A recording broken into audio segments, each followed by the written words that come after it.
दोस्तों, अंजलि नाम की लड़की अयोध्या में फूल बेच रही होती है। तो वहां पर तीन शख्स आते हैं। जब तीन शख्स आते हैं तो उन्हें देखकर जो है वो अंजलि नाम की लड़की होती है वो चौंक जाती है।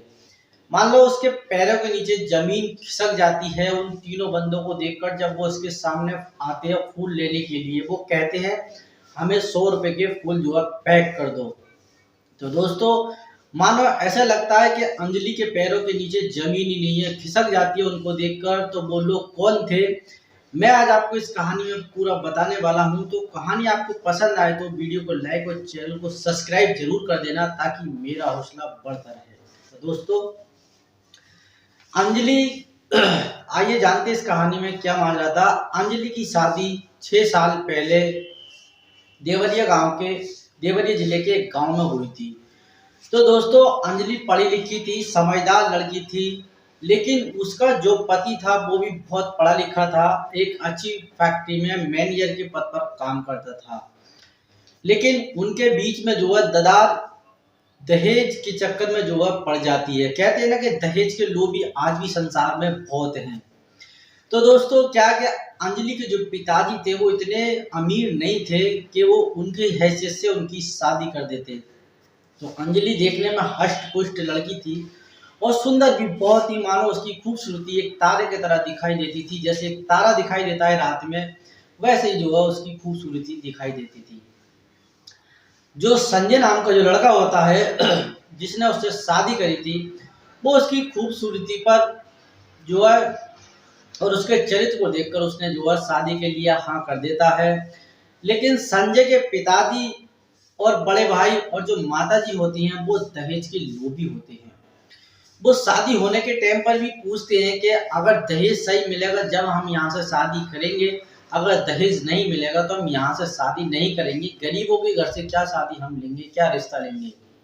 तो संजय कहता है, पापा आप ऐसी बात क्यों करते हो, मैं 60-70 हजार रुपए महीने कमाता हूँ, बड़े भैया भी 80-90 हजार रुपए महीने कमाते हैं, आपकी गवर्नमेंट नौकरी है, हमारे पास पैसों की कोई कमी नहीं है। अगर किसी गरीब की लड़की आप ले लोगे या गरीब की लड़की हमारे घर आएगी तो पापा पैसे को मत देखो, वो आपको प्यार सम्मान इतना देगी कि आप भी भूल जाओगे कि प्यार सम्मान क्या होता है। इतनी मिठास होगी रिश्ते में और हमारा घर अच्छी तरीके से चल जाएगा। लेकिन संजय की कहाँ माने कोई, क्योंकि संजय के पेरेंट्स के ऊपर तो मान लो दहेज का वो खुमार चढ़ा हुआ था कि बेहिसाब।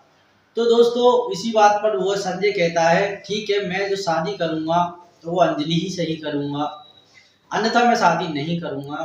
तो संजय के पिताजी कहते हैं अगर हमें दहेज नहीं मिलेगा तो हम उस लड़की को जो इस घर में नहीं रहने देंगे। तो दोस्तों, जब अंजलि की शादी तय हो जाती है तो संजय अपने ससुर से बात करता है। बोले पापा की डिमांड एक गाड़ी की और 5 लाख रुपए नगद कैश की है। तो अंजलि के मम्मी पापा और बड़ा भाई जो है एकदम सदमे में हो जाते हैं। बोले हमारे पास इतना पैसा नहीं है और हम इतना पैसा कहाँ से दे पाएंगे साहब।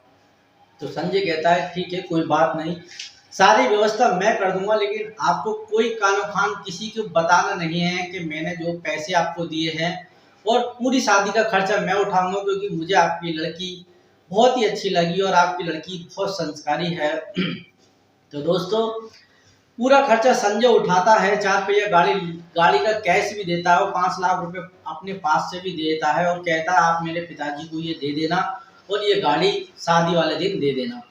तो दोस्तों, 19 मई को उनकी शादी होनी थी। 19 मई को उनकी बारात जाती है वहां पर अंजलि के गांव, और अंजलि के गांव के लोग वहां पर मौजूद होते हैं। तो वो कहते हैं अंजलि के पिताजी के पास इतना पैसा कहाँ से आया कि इतनी ये महंगी शादी कर रहे हैं, 4 पहिया गाड़ी भी दे रहे हैं और 5 लाख नगद भी है और दहेज भी अच्छा खासा है। तो दोस्तों, जो बुकिंग थी वो एक रेस्टोरेंट में कर रखी थी संजय ने, क्योंकि संजय खुद चाहता था कि मेरे जो मेहमान आए वो रेस्टोरेंट में आए। तो रेस्टोरेंट का भी खर्चा संजय ने ही उठाया था, लेकिन किसी को कानो कान खबर नहीं थी। दोस्तों, उनकी शादी फुल रीति रिवाज के अनुसार हो जाती है। अंजलि अपने ससुराल आती है संजय के यहाँ पर। तो दोस्तों, 7-8 दिन ऐसे ही चलता है। एक बार मिलाने के लिए वो अंजलि के घर पे जाते हैं तो उनका स्वागत अच्छी तरीके से होता है। लेकिन कहते हैं कि कोई भी बात कितनी दिन ज़्यादा दिन छिपी नहीं रहती है और वो बात आखिर उखड़ी जाती है। तो एक दिन जो है संजय के पिताजी को ये बात पता लग जाती है कि पूरा शादी का खर्चा संजय ने ही उठाया है। अंजलि के पिताजी बहुत गरीब हैं, तो दोस्तों उन्हें गरीबों से एक घृणा होने लगी और वो कहने लगे अब ये लड़की हमारे घर में नहीं रही है। दोस्तों संजय जब ड्यूटी से शाम को घर आता था तो संजय को वो इतना बुरा ताना मार देते कि अंत से तेरी शादी होती तो गाड़ी भी मिलती, कैश भी मिलता, तूने अपने पास से खर्च करा है, इस गरीब लड़की का क्या करेगा। बोले पाप फिर भी संजय समझाता था, पापा आप ऐसा क्यों कहते हो, पैसे की कोई कमी नहीं है हमारे पास, गाड़ी बंगला घर ऐसो आराम सब कुछ तो है हमारे पास। मुझे एक बीवी चाहिए थी जो कि मेरे घर की देख रेख कर सके। तो संजय के पिताजी और मम्मी वो उसे ताना देते थे, बार बार ताना देते थे और दोस्तों वही हुआ जो वो चाहते थे। तो एक दिन क्या हुआ कि संजय की जो सिस्टर होती है वो खाना बना देती है, खाना बना संजय के आने से पहले वो खाना बना देती है। और जो दोस्तों अंजलि जो होती है वो बाथरूम में नहा रही होती है। जब बाथरूम में नहा रही होती है तो पूरा खाना जो है बिगाड़ देती है। वो पूरा खाना बिगाड़ने के बाद ऐसी रहने देती है और कोई लोग खाते, कोई भी नहीं खाता है उस दिन और संजय का इंतजार करते हैं। तो दोस्तों जैसे ही वो नहा कर निकलती है संजय की एंट्री हो ही जाती है। तो संजय आता है, अंजलि देखकर बहुत खुश हो जाती है और कहती है अभी आप बैठिए, मैं सब लोगों को खाना लगाती हूँ। बाल सुखाकर जैसे अंजलि रसोई में जाती तो अंजलि को पता लग जाता है कि इसमें खाने में जो है किसी ने गड़बड़ी की है, कुछ मिलाया है, मतलब खाना बेकार करा है। तो उसमें नमक जो इतनी डाल दी थी कि खाना हद से ज्यादा कड़वा हो चुका था। तो दोस्तों फिर क्या है कि जैसे ही अंजलि वहां पर आती है तो अंजलि कहती है खाने में थोड़ा टाइम लगेगा, अभी बन गया है। तो अंजलि की सास जो एकदम भड़क जाती है कि कितनी देर से हम भूखे हैं बेटा, कि तुम कहते थे ये संस्कारी लड़की है, क्या संस्कारी लड़की है, हमें सुबह से खाना नहीं मिला है और हम सुबह से भूखे और ये कह रही है कि आप खाना अभी हम में टाइम लगेगा और ये अपने साय बधाई में लगी हुई है। तो संजय उस पर भड़क जाता है। दोस्तों वो भूल जाता है कि ये लोग मेरा रिश्ता जो बिगाड़ना चाहते हैं। संजय उस पर भड़क जाता है लेकिन संजय असलियत नहीं जान पाता है। तो दोस्तों अंजलि मन ही मन रोने लगती है और रसोई में जैसे ही वो जाती है उसकी आंखों में आंसू होते हैं और वो पछतावा करती है कि पापा ने इतने बड़े घर में रिश्ता करके मेरा जो है, मैंने पापा का क्या बिगाड़ा था जो पापा ने मेरा इतने बड़े घर में रिश्ता करके मेरी पापा की बेइज्जती और मेरी बेइज्जती यहाँ पर होती रहती है। तो दोस्तों अंजलि बहुत भारी लड़की थी, उसने घर पे किसी को नहीं बताया। तो दोस्तों अंजलि ने खाना बनाया और उस खाने को जो किसी ने नहीं खाया और संजय के मम्मी पापा कहने लगे अब या तो ये लड़की रहेगी इस घर में या हम रहेंगे, केवल एक खाने की बात पर। तो संजय जो है डिफरेंशन में आ जाता है, बोले आप क्या चाहते हो, बोले इसे यहाँ से अभी तुरंत निकालो। तो दोस्तों जब ज्यादा ही लड़ाई बढ़ जाती है तो अंजलि अपने घर फोन करती है 10 बजे के टाइम पर, अपने भैया रोहित को बुला लेती है। बोले भैया मेरा मन नहीं लग रहा है यहाँ पे, एक दो दिन वहां पर आने का मन करता है। तो संजय सुबह जो है ड्यूटी निकल जाता है लेकिन अंजलि का भाई वहां पर जो है आ जाता है रोहित और अंजलि को बुलाकर ले जाता है। तो दोस्तों जैसे ही अंजलि अपने घर पहुंचती है पहले तो कोई बात नहीं बताती है, सब उसकी खातिर तवज्जो करती है। लेकिन शाम को सोते वक्त सब लोग पूछती है तो इतने बड़े घर में है बेटा कैसे आई, संजय क्यों नहीं आए। बोले पापा मैंने आपके साथ क्या बिगाड़ा था, अगर रिश्ता ही करना था तो आप एक छोटे ही घर में कर देते, भले ही मैं 2 रोटी चटनी से खा लेती लेकिन रहीसी की क्या जरूरत थी। तो इतने में अंजलि के पिताजी कहते हैं बेटा क्या बात है। तो सारा माजरा जो अंजलि अपने पिताजी को जो बता देती है। जब अंजलि अपने पिताजी को मामला बता देती है तो वो कहते हैं कि क्या संजय ने भी आपके साथ बुरा कहा।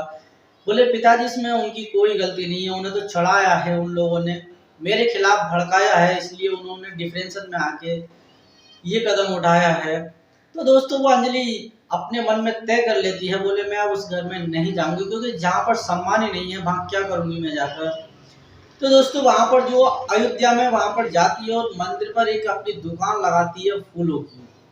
तो दोस्तों फूलों की दुकान वहां पर जो लगा लेती है और ससुराल को मान लो वो जाने के लिए मन ही नहीं है उसका, जहां उसका अपमान होता, इतना काम करने के बाद पूरे घर को संभालने के बाद उसका अपमान ही देखने के लिए मिलता था। तो दोस्तों अपना पेट पालने के लिए वो एक फूल की दुकान रखती है अयोध्या के मंदिर के ठीक होने पर।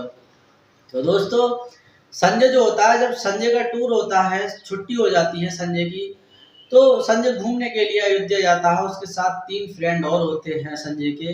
तो जैसे ही चाहता संजय वहां पर पहुंचते हैं, तीनों फ्रेंड चारों मिलकर, तो संजय के एक फ्रेंड कहता है भाई अगर मंदिर में तो आए हैं अपने, क्यों ना फूल चढ़ा देते हैं, ले चलते हैं भगवान के द्वार। तो संजय को जो है अंजलि की याद आने लगती है, क्योंकि वो सोचता है कि सब कोई भी तीर्थ स्थल धाम जब ही कबूल होता है जब दोनों मियाँ बीवी साथ हों। तो दोस्तों एक दोस्त वहां पर कहता है, वो फूल वाली है दुकान है, वहां पर मैं फूल ले लेता हूँ। तो वो जब वहां पर जाता है, वहां पर जाने के बाद अंजलि वहां पर बैठी हुई होती हुई थी और एक तारे की तरह उसका रूप चमक रहा था।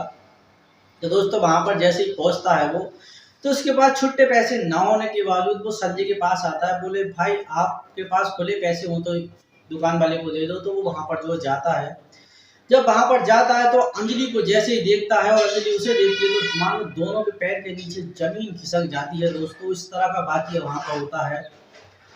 तो वहां पर जो है संजय वहां पर पूछने लगता है कि आप अंजलि हो? तो अंजलि कहती है कौन अंजलि?